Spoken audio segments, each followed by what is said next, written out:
നാൾ മാർക്കറ്റ് ഏകദേശം എല്ലാവർക്കും അറിയുന്നതാണ്. താരിഫിൻ്റെ ഒരു ഡേറ്റ് എന്ന് പറയുന്നത് ഇന്ന് രാത്രിയാണ്. അപ്പോൾ അതുമായിട്ട് ബന്ധപ്പെട്ട് നാളെ മാർക്കറ്റിൽ വേരിയേഷൻസും അതുപോലെ അപ്പ് ആൻഡ് ഡൗൺസും വളരെ അധികം നാളെ ഉണ്ടാവാൻ സാധ്യതയുള്ള ദിവസമാണ്. എന്തായാലും ഗിഫ്റ്റ് നിഫ്റ്റി ഏകദേശം 19 പോയിൻറ്റ് 8 മണിക്ക് 19 പോയിൻറ്റ് അപ്പായിട്ട് കാണിക്കുന്നുണ്ട്. അപ്പോൾ വളരെ ഫാസ്റ്റാണ്. ഒരു ടൈം 40 കാണിക്കുന്ന സമയം 5 റുപ്പീസിൻ്റെ പെർഫോമൻസ് കാണിക്കുന്നു. എന്തായാലും വളരെ ഫാസ്റ്റ് മൂവ്മെൻ്റ് ആളാണ് ഇതിൽ കാണിച്ചുകൊണ്ടിരിക്കുന്നത് എന്ന് പറയാം.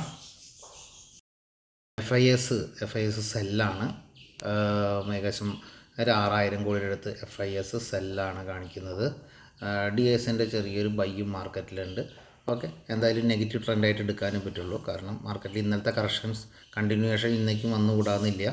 കാരണം ഇവിടെ എന്ന് പറയുന്നത് നമുക്കൊരു വിശ്വാസം, ബൈ ചെയ്യാനുള്ള വിശ്വാസം നമുക്ക് ഉറപ്പില്ല എന്നുള്ളതാണ് നാളത്തെ എന്താണ് ട്രെൻഡ് എന്നുള്ളത് എനിക്ക്.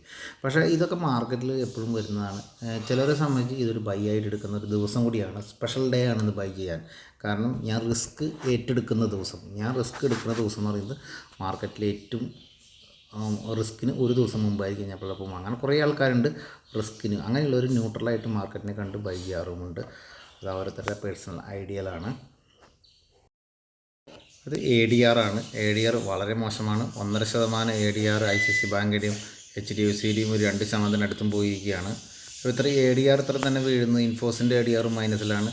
നെഗറ്റീവ് ട്രെൻഡ് തന്നെ ഇവിടെ കീപ്പ് ചെയ്തത്. നെഗറ്റീവ് ട്രെൻഡ് ഞാൻ പറഞ്ഞില്ല, ഇവിടെ മാർക്കറ്റ് കൺട്രോൾ ചെയ്യേണ്ട ഒരു അത്യാവശ്യമാണ്. താഴത്തേക്ക് പോകാതിരിക്കുക. അല്ലെങ്കിൽ FISൻ്റെ ഇത് തമ്മിലുള്ള ഒരു മത്സരത്തിൻ്റെ ഭാഗമായിട്ടുള്ള മൂവ്മെൻറ്റ്സ് ആണ്. ആർക്കും അത് ഐഡൻറ്റിഫൈ ചെയ്യും. എന്തായാലും ഫണ്ടമെൻ്റലി നെഗറ്റീവ് തന്നെയാണ്. ഉള്ള ഒരു ന്യൂസ് എന്ന് പറയാവുന്ന പ്രൈം മിനിസ്റ്റർ ഓഫീസിൽ നിന്നുള്ള pushing US trade deal. Okay, നമുക്ക് നോക്കുന്ന വേണം നമ്മൾ താരിഫ് കട്ട് ചെയ്ത് കൊടുക്കാൻ തയ്യാറാണെന്നുള്ളതാണ് ഇതിൽ മനസ്സിലാക്കുന്നത്. അപ്പോൾ ഇതൊരു നെഗറ്റീവ് ന്യൂസ് തന്നെയാണ് എനിക്ക് എടുക്കാൻ പറ്റുള്ളൂ. നെഗറ്റീവ് തന്നെയാണ്. പക്ഷേ ഇതിലേതിലൊക്കെയാണ് ഇമ്പാക്റ്റ് വരുന്നതെന്ന് നമുക്ക് നാളെ കഴിഞ്ഞിട്ടേ പറയാൻ പറ്റൂ എന്നുള്ളതാണ് പ്രധാനം. ാണ് നിൽക്കുന്നത്. US മാർക്കറ്റാണെങ്കിൽ മിക്സാണ്. ഏഷ്യ ഡൗൺ ആണ്. ഹെവി ന്യൂസ് വരുമ്പോൾ മാർക്കറ്റിൽ താരിഫിൻ്റെ ആയിട്ട് ബന്ധപ്പെട്ടുള്ള ന്യൂസ് വരുന്നതായിട്ട് ബന്ധപ്പെട്ട് നമുക്ക് നാളെ നോക്കാവുന്നതാണ്.